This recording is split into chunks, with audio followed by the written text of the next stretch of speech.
and hoping they can find some way safely into Baron control.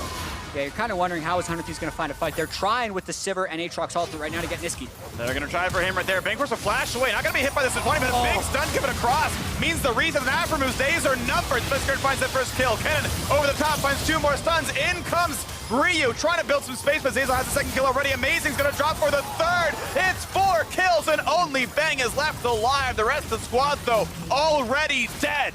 So let's see if he gets out of it one more Speaking time. of which, he got out of it 2 times before. let's see if he can outplay 1v2 here. Finds plenty of damage down onto Mike.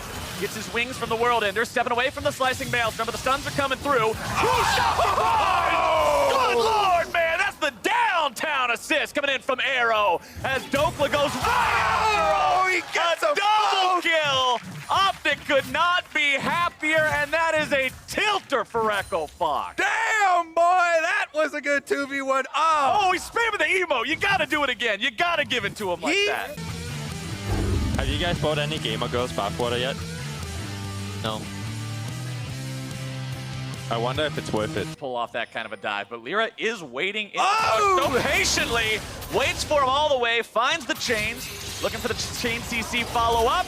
There comes your Rumble ulti over the wall. Hoonie's not there in time, but he's gonna go all the way in. The flash makes a move, but there's the stopwatch. You cannot underestimate it. It's a 1-for-1. Nearby, Damonte knows he can't try any sort of a fancy outplay. As soon as you even go towards anyone at all, with fancy Starter runaway nearby, though. you can do, yeah, you could throw your arms behind you and Naruto run straight to area 51 instead of top lane because you're not gonna make anything happen up here. Just make it a trade as opposed to... He's just gonna die almost, getting so incredibly low. Now the ult comes across, Flashes just barely gets out of it. As they're gonna look for a little bit more as Froggen actually comes down to the bottom side. And this could be 2 kills. I don't think there's a way out. They're gonna find the first one. Aggro once again onto the Braum, who he will lose his life. No, the stopwatch. Froggen, it's so close and just barely. The stopwatch is in the nick of time, do what they're supposed to do, and they keep the squad alive. They must have been practicing this turret aggro because they're playing it very well. Maybe didn't need to use that stopwatch at the end. A nice gank pack 4. Oh, Mike messes up his EQ. Nobody saw that. I saw that. Now he's gonna pay. Oh, he gets pulled right in. I said it wouldn't be on Jarvan first, Kobe. Anyway, it's just the team hasn't found a high level of success. Yeah, I think he's a star in his own right. It has been some rebuilding for CLG, but now Wadid is actually surrounded, but they don't know that. Secret Agent Rakan. Is he recalling? He actually wasn't recalling. I actually would have done that. But now... He might be in trouble. I mean, if he learns W, he's fine. Everyone learns W. Oh, he saw Binding's bio. down for 2 seconds. There's the bind. Nice. Jukes to the right. Oh, puts on those fancy moves. He's going to recall anyway. Like, just take the damage and press B. Haha, I was in a bad spot. Spellbook is a little bit more offensive of a look when you're playing against the shorter range Sivir and Tahm Kench. Broken Blade having some fun here up on the top side. Both of them hovering around the minions here. No damage dealt so far, though. Only taunts. Either This really- is just psychological warfare, Rib. Either really good at dancing or they've choreographed this, kind of like they're just doing. TSM takes down Golden Guardians from behind as well at one point. A little stressful with the ganks in the bottom and then some explosive Baron fights. Relive a few moments for me in your own words. Kind of what was the focus for the team to make sure TSM would win? I mean, I think we fucked up. Sorry, we messed up the early game. And we got behind the ball lane, we got dove, and we were just losing the early game, and they had better... A lot of answers there. Meanwhile, Uh-oh! not that And it safe. down, heel goes in, but it's gonna be another auto attack coming in. Arrow picks up the first kill of the game, and Big is out safe. Great job by Optic for first blood. We take our eyes off him for a second, Rib, and the Big flashes in. It's because the Devour cooldown had just been burned. There's the Devour cooldown burned once again, and Arrow goes right in for round 2. Feels bad, man. It's like he just died, got a stock back, and came at same health back. This is Oh, terrible. my. Arrow's done a great job. In for this 2v2, Doublet's going to be taken pretty low here. He also Missed going to the be Q. losing some health, but missing the tongue means Doublelift walks away. On that win, and at the end, it looked like Cloud9 was about to turn it around, but you guys made that call to finish off the base, so tell me about that. Well, they kind of just had like a Bronze Zodia comp where they had Malphite Vladimir, so their only option was to engage on us mid. Just blast everyone with a completed Hextech Gunblade. That could be the difference maker. Yeah, Kennen does get that early CS lead, early Crown. It could be under attack. Crown gets the Drowsy off Sleepy Trouble. There's your stopwatch. Chop, chop, baby. Here comes Meteos. Mike Young's going to be outplayed too. Optic Optics got themselves 2 kills already, and Big shows up to make sure the Vikings not gonna be shut down yet. Flash still available here on Meteor. Big got the plays. Optics got the kill. Optic caught again in this jungle. Monster jumping out here, trying to find a bunch of burst damage on to Jensen. He knows Jensen doesn't have an ignite. Jensen moved back and manages to get the kill with a cheeky stopwatch. He just tossed it back. He was like, I don't need this one no more. All right, let's see if round 2 here for Mike Young. Waiting in the brush works out. He's behind Dokla. He's waiting for the dash to be used. We got the Q3 out of Dokla. Flash out from him, trying to dodge, duck, dip, dive, and dodge, and he'll do so. It's like they are out of the fight, so expect them to come back very hard on these. Expect the KD to still be going in with the rest of the team behind.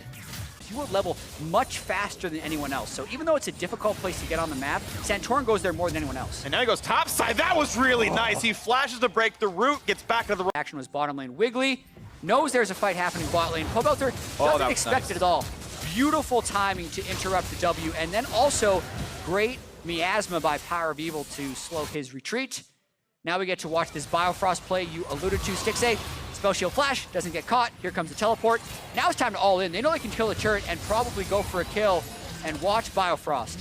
The angle gets both with the root, both with the ultimate.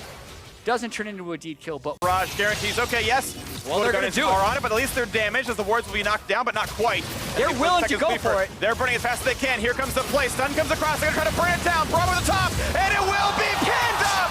Smoothie picks up the smite, and Acadian will drop. Is there any more, though, as the TPs come across? It's just the 1 kill. The smite. Time around, they're able to get the counter kill. He gets back in time for the cannon as well. Whoopsies. And Big is styling on him. The 5-finger fumble Rooski, it happened.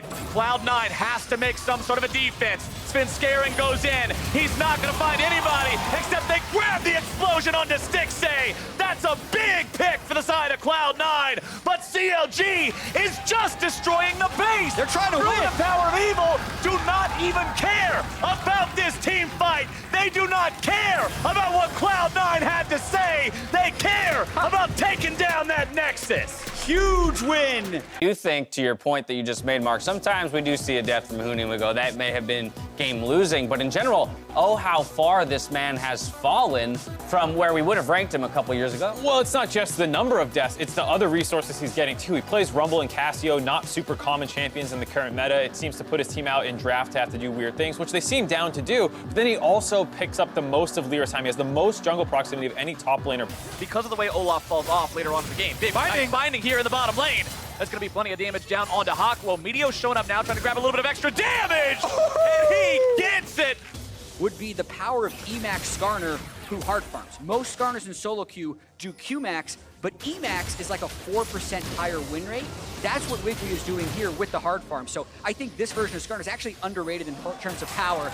Speaking of power, Licorice going in. One more hit could be the solo kill. Got him! Flash forward into the seismic shard.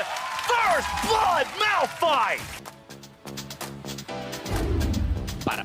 그대여 따라따따 오늘도 난 오늘도 생각해 I'm your man. That's not English.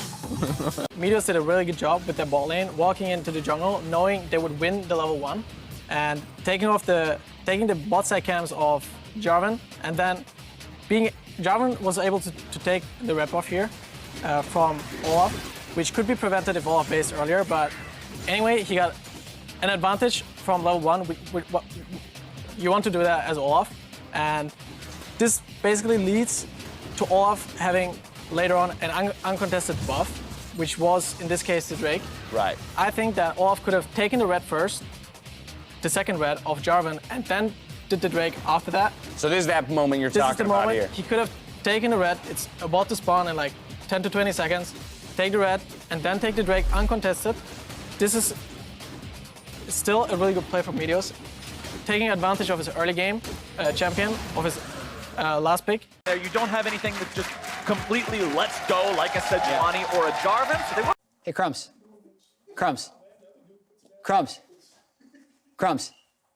Hey, Crumbs. Just answer. Crumbs. Just say something. Crumbs. What? You want to do karaoke later?